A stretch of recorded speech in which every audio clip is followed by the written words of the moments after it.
He was D, but I saw him alive right in front of me. My heart stopped. The truth? It's a lie, and it's coming for me. My name is Elias Navarro.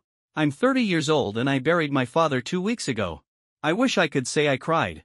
That I stood over his grave and whispered thanks for the sacrifices he made. That I'd felt the sting of loss as they lowered his casket into the red clay of Veracruz soil. But I didn't cry. I felt nothing.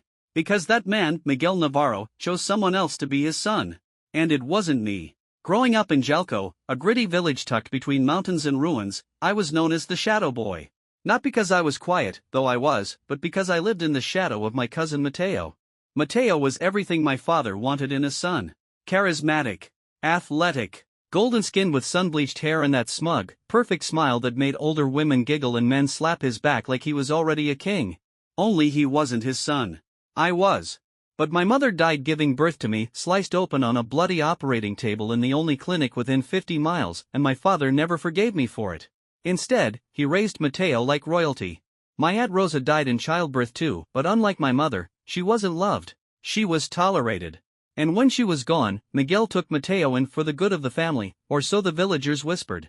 But I knew the truth. He wanted to replace me. And he did. The cruel years.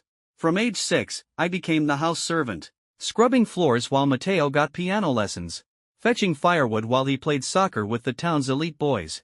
He called me Chucho, which is slang for mutt in our part of Mexico. You're not cursed, my father would say when I cried. You're just less. When I turned 13, I made a wood sculpture of a lion from the tree that grew outside our home. I spent 3 months on it, carving every detail with a borrowed pocket knife. I gave it to him, trembling, hoping it would unlock even the tiniest sliver of pride. He looked at it and asked, "Did Mateo help you with this?" "No," I said, heart-hammering. "I did it myself." He laughed. "Then why does it look like it's about to fall apart?" He snapped the lion's head off with his hand. Mateo smirked behind him. That night I buried the broken lion under the orange tree out back. I remember thinking, this is where all my love goes to die. By some miracle or punishment, I was smart. Very smart. I buried myself in books. Learned English watching bootleg DVDs, fixed broken electronics for shopkeepers to buy school supplies. At 17, I earned a full scholarship to an elite university in Mexico City.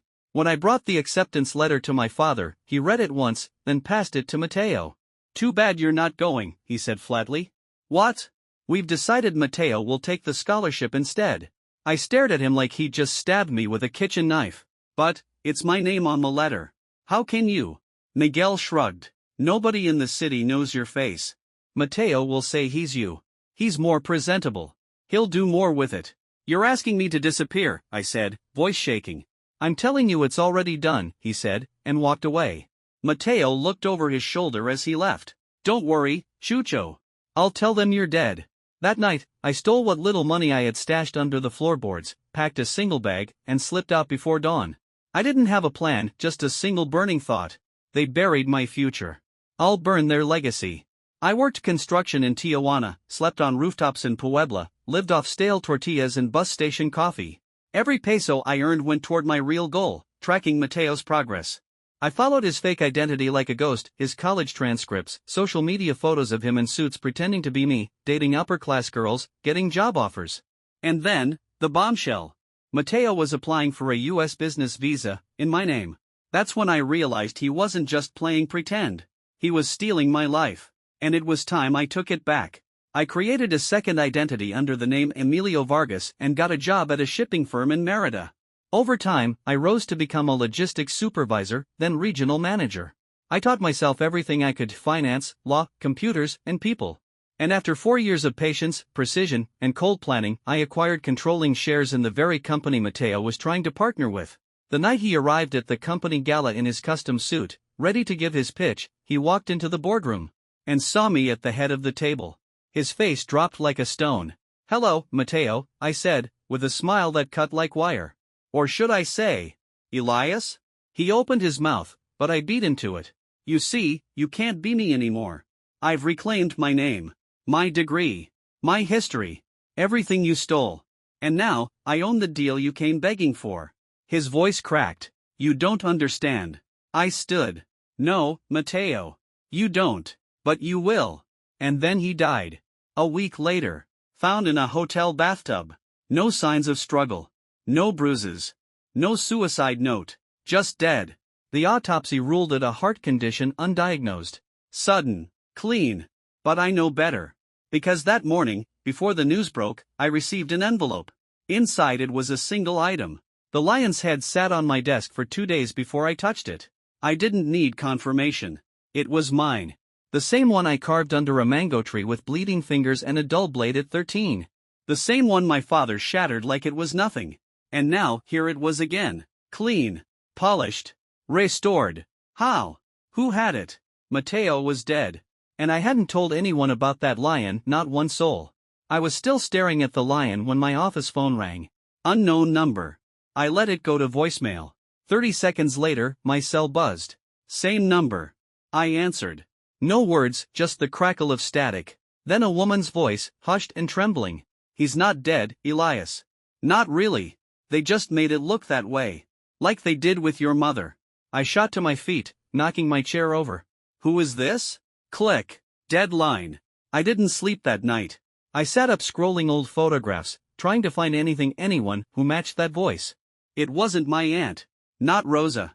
Not anyone from Veracruz. At 4:12 a.m., I found it. A photo from my mother's funeral. Black and white. She looked so young in her casket, just 27, surrounded by candlelight and wild orchids. My father sat next to her body, stone-faced, while a woman in the corner stared straight into the camera. Eyes wide. Unblinking. And in her hands? The broken lion. Her name was Lucinda Grijalva, a nurse at the old clinic in Jalco. The same clinic where my mother died. I found her name in a half-burned document buried in my father's old toolbox, wedged between rusted pliers and a box of Cuban cigars. The paper was torn, but the heading was still visible. Patient records, Navarro, Elena, deceased. Lucinda had signed the bottom of the page. I didn't hesitate. I took a leave of absence from work, booked a bus ticket, and headed straight for Jalco. I hadn't been back in over a decade. As soon as I arrived, I felt it in my bones, something was off. Doors closed when I walked by. Old men muttered my name behind cracked teacups. A child pointed and whispered, Mira, el hijo de la muerta. Look, the dead woman's son. I found Lucinda in a crumbling hacienda on the edge of the village. Her hair had turned silver, but her eyes, those eyes from the photograph, hadn't changed. When she opened the door and saw me, she didn't scream. She didn't smile. She simply said, "It's time you knew." We sat under a tin roof as rain hammered the world around us. Lucinda poured black coffee thick as tar and began to speak. "Elena didn't die naturally," she whispered. My heart stopped. "What are you talking about? She died during childbirth, yes. But not from blood loss. Not from trauma. She was poisoned." I dropped the cup. "What? By who?" Lucinda leaned closer. "By Miguel." "No," I said immediately. "No. He may have hated me, but he loved her." Lucinda shook her head. He loved what she represented. Status. Inheritance. Legacy. But when he found out the child wasn't his, my throat tightened.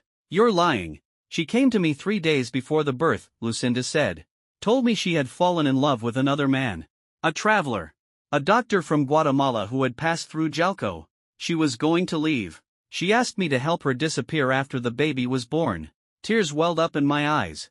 "That's impossible. That's... She gave me this to give to you, one day." Lucinda reached under the table and handed me a sealed letter. The envelope was yellowed and brittle. On the front, "Para mi hijo, Elias. Cuando seas fuerte." For my son, Elias. When you are strong. My hand shook as I opened it. My mother's letter. "My darling Elias. If you are reading this, it means I did not survive the night I brought you into this world. But know this, you were born in love. Not by accident. Not by betrayal. Your real father's name is Dr. Isandro Calles. He was a good man, and he didn't know I was pregnant when he left. Miguel found out. I think he suspected for months. He was kind to me after we married, but something changed. He became cold. I've hidden this truth to protect you, but I don't think it will be safe once you are born. If Miguel has raised you, I beg you to be cautious. There is darkness in him worse than you can imagine. And if Mateo is there too, I fear what your life may become. But if you made it, if you grew strong enough to read this, then know that you are more than your name. You are my son. You are your father's legacy. And you are free. With all the love I never got to give. Elena.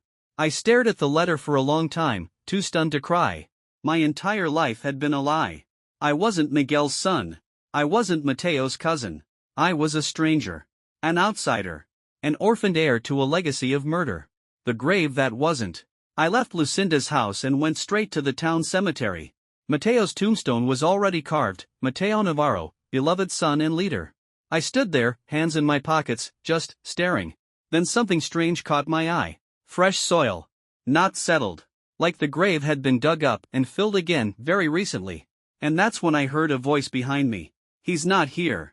I turned around. And standing there was Mateo. I froze. The wind whipped across the cemetery, making the trees groan like they were mourning with me. But I wasn't mourning. I was staring at a dead man. Mateo Navarro.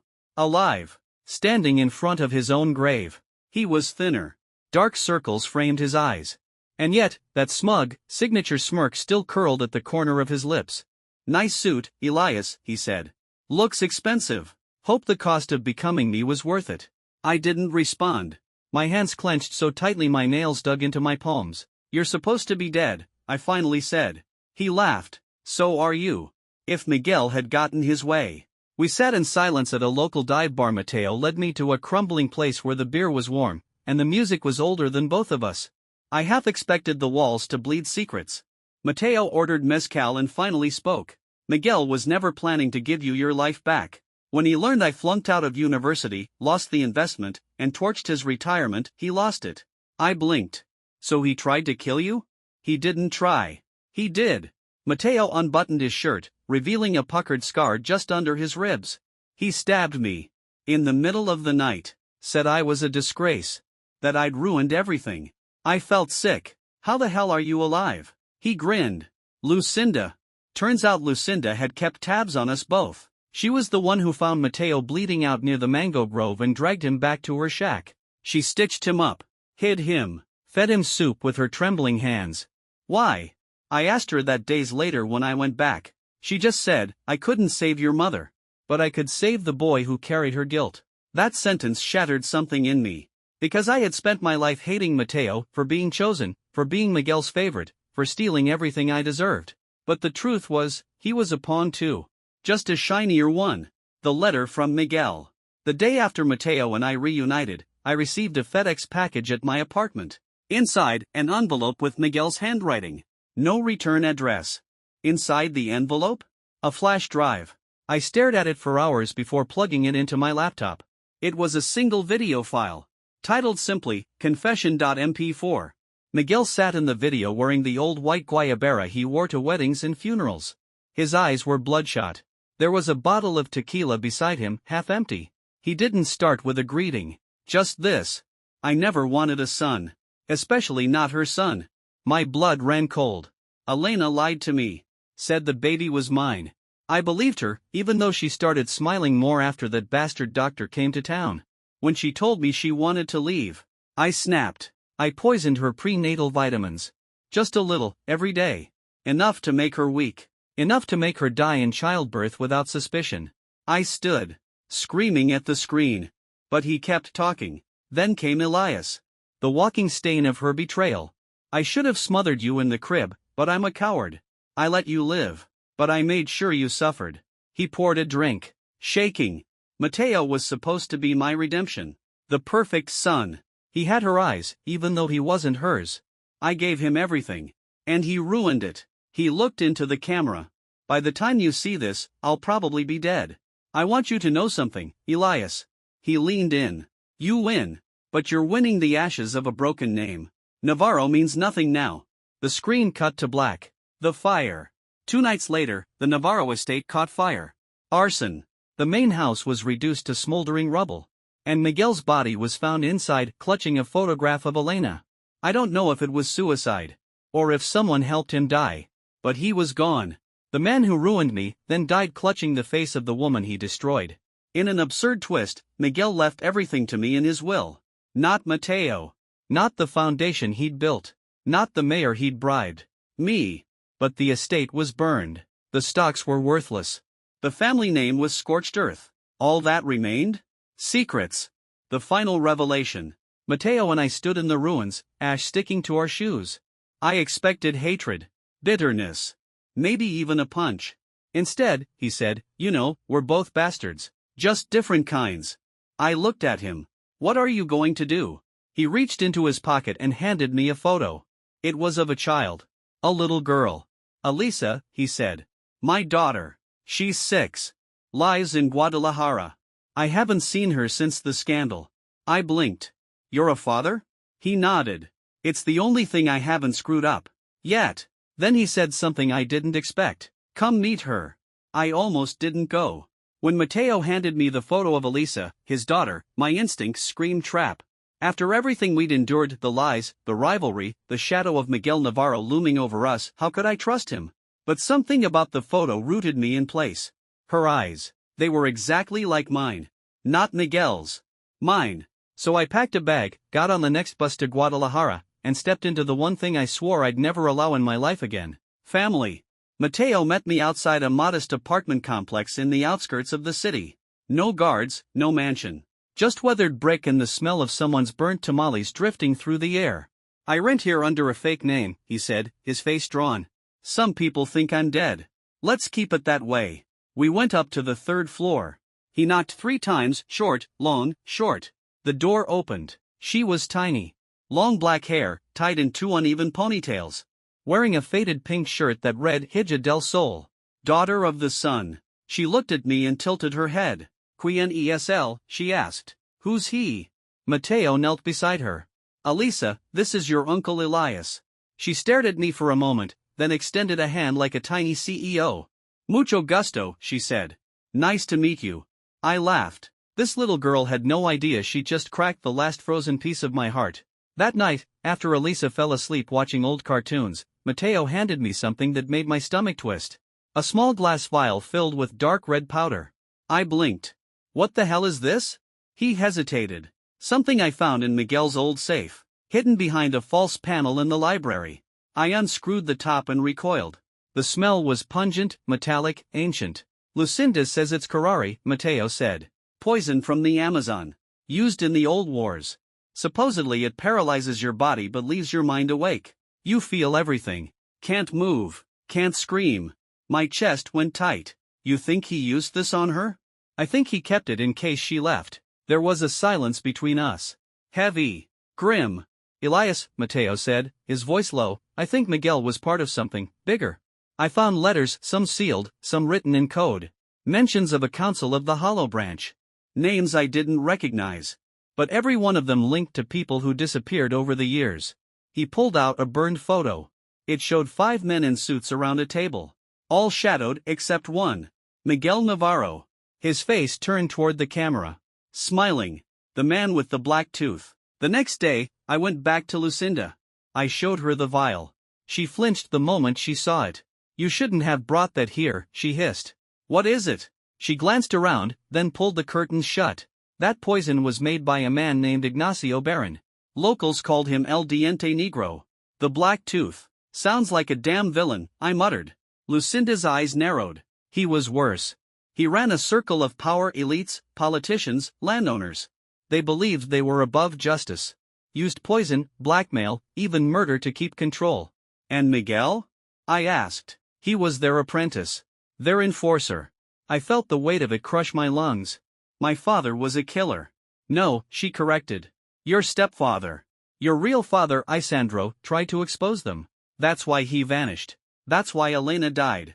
The room spun. Every story I'd told myself about my life? False. I wasn't just the rejected son. I was the heir to a war. The letter in the wall. Back in Guadalajara, I couldn't sleep. I kept hearing Elisa's laughter echoing in my head, layered with the whisper of my mother's voice from her letter. "Be cautious. There is darkness in him." I walked the apartment barefoot, restless. Until something behind the old bookshelf caught my eye, just a sliver of parchment, sticking out from a crack in the wall. I pulled it free. Another letter. A different handwriting. Tight, angular. "If you're reading this, you found the poison. Good. But it won't be enough. Ignacio Barron still lives. He knows about Elisa. And he's coming." No signature. Just a symbol scrawled at the bottom. A tree with roots like claws. The blood warning. At sunrise, I went to the rooftop to clear my head. And that's when I saw it. A message carved into the windshield of Mateo's car. Dead branches still bleed. Mateo came out behind me, phone in hand. Elisa's not in her bed, he said, panic rising. We raced to the streets. Nothing. Gone. We tore through Guadalajara like madmen, checking every alley, every plaza, every place Elisa might have gone. Nothing.